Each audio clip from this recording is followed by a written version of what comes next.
All right, peeps, we got mod number 3 coming. This is a simple one I've done on every car I've ever owned. We're gonna take out the stock air filters and we're gonna put in these really nice K&N filters.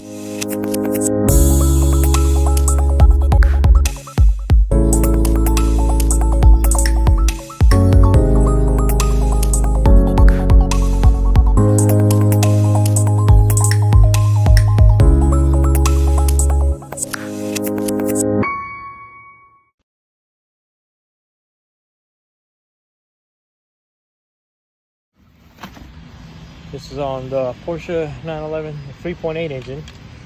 You have to take those Torx screws out. There's one up here, there's one right here, all the way around.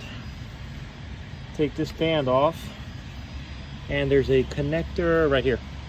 Take that connector off, you take the cover off, you'll have access to the filters.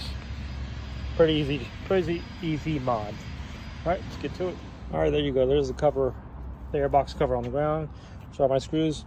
When you get your screws, especially the ones on this end, you can reach in here and grab them by hand with these 2 fingers. Just be very careful not to drop them. And to get the filters out, it's just one Allen screw that's in there, or one Torx screw. You pull that one out, the filter slides right off. Same thing on that side. These came with a band, because they fit more than one application, but obviously you can see here you don't need the band. They'll just slide right on the top of this airbox, the way the Porsche designed it.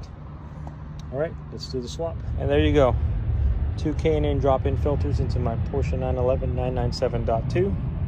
One of the easier jobs you could do. One of the benefits of the 997 996 is you can get to the engine. On the next generation, the 991, you don't have access to this. You have to take off your whole bumper, your tail lights, just to get to where the airbox is. So it's another good reason to have this car. Okay guys, I got the airbox back together. Be very careful with these screws. You don't want to drop them down in there. These obviously are the easy ones to get to. The ones that are hard to get to are the ones back here by the bumper. But I'll show you. I can put my finger on there. It's hard, so you can pick it up.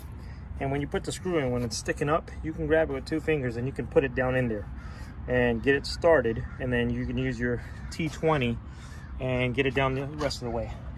This is the only tool I needed. A T20 T-handle. And see, it fits perfect. And I'll show you in the bumper. Put one in there. Okay, fits perfect. Doesn't rub. Easy to use. Nice, loose, tight.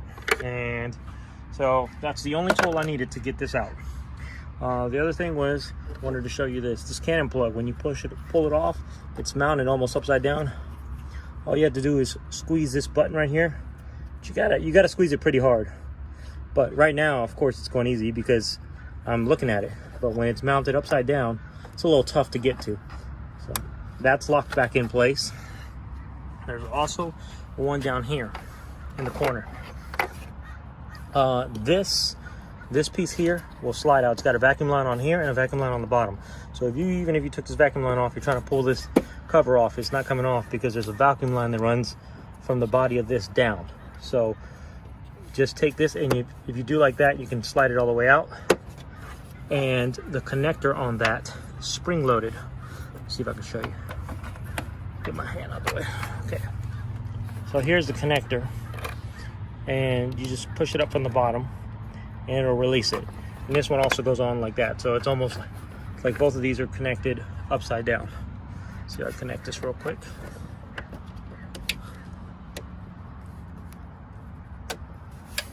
That one and this one here were my own 2 connectors. Also, this cable gets pinched on the back side of the airbox, so make sure you route it the way it came off, and you should be done. All right, let me see if I can show you. There's a groove right here. See it on the back side? That's where this cable goes.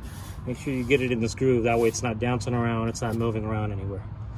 You can see there's K&N Filters side. This should breathe a lot better. Next project is going to be to change those motor mounts. Right now, they're good, but I know probably by next spring, summer, we're probably going to need to change those. Those look relatively easy. So what do you guys think? Those filters are a little dirty. Was it a good thing we changed them, even if we wouldn't have put K&N, just put in regular filters? Yeah, those are pretty dirty. Well, I'm sure we're going to notice a significant difference just for the fact that the filters are clean now. Plus, they're K&Ns. All right, this is the most important part. Stickers. That's plus 5 horsepower for stickers. No, I'm just kidding. I'm not a fan of stickers, and I really don't like seeing cars with bumper stickers all over them, but these are 2 stickers that I always put on so that if you ever take your car to a mechanic, they don't throw away your filters. These don't need to be thrown away. You can clean these and keep using them over and over and over, and they run great.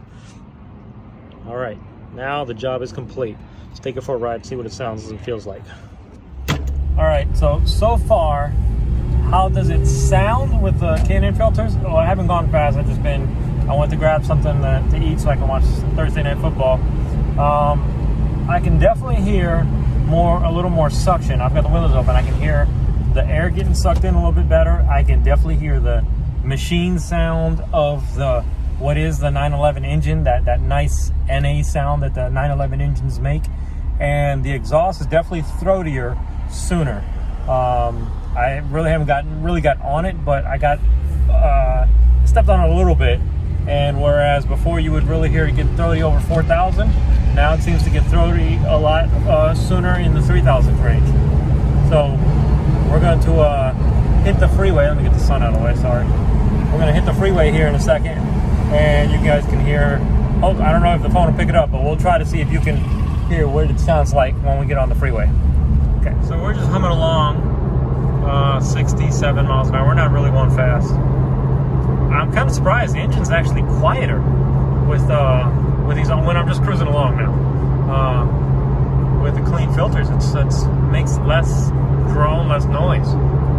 Surprisingly, very quiet. Let's punch it here in a second and see what it sounds like when we punch it. Oh yeah, you can definitely hear it. I don't know if you can pick it up on the camera. I don't know if the camera mic picked it up, but you can definitely hear it better when you step on it as to before. All right. So did the K&Ns give me more power? Total power, horsepower? Maybe they did. I don't know. I can tell you what it did do. At cruise, engine's quieter. When you punch the throttle, it's definitely throatier, the exhaust sound, and it's definitely the throttle response and the feel is better. But I've done this on all my cars. I've always put a K&N filter on it. And regardless if it gives you more power or not, the one thing is you don't have a disposable throwaway air filter like you do when you buy a car. You have something that you can ride for 50,000 miles, you clean it, re-oil it, and you can keep using it and keep going. And it always has performance in mind. So whether it's a K&N, whether it's a BMC, it's totally worth it just for that fact. Whether it gives you more power or not, yeah, they do. They claim they do. My butt dyno says, I don't know if it gave me more total power on the top end, but it definitely gave me better throttle response, and the engine sounds happier. So, as I was saying, the engine definitely seems to purr a little bit better with the K&N filter.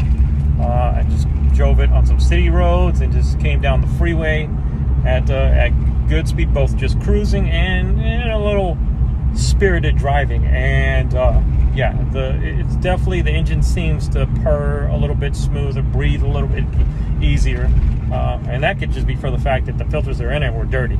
But even for that, I mean, it's totally worth it. If you're going to go ahead and spend money on buying new filters, might as well just drop some K&N in there, or BMC makes something like that. Put in some quality air filters. Make your car better. Make your car feel better and happy.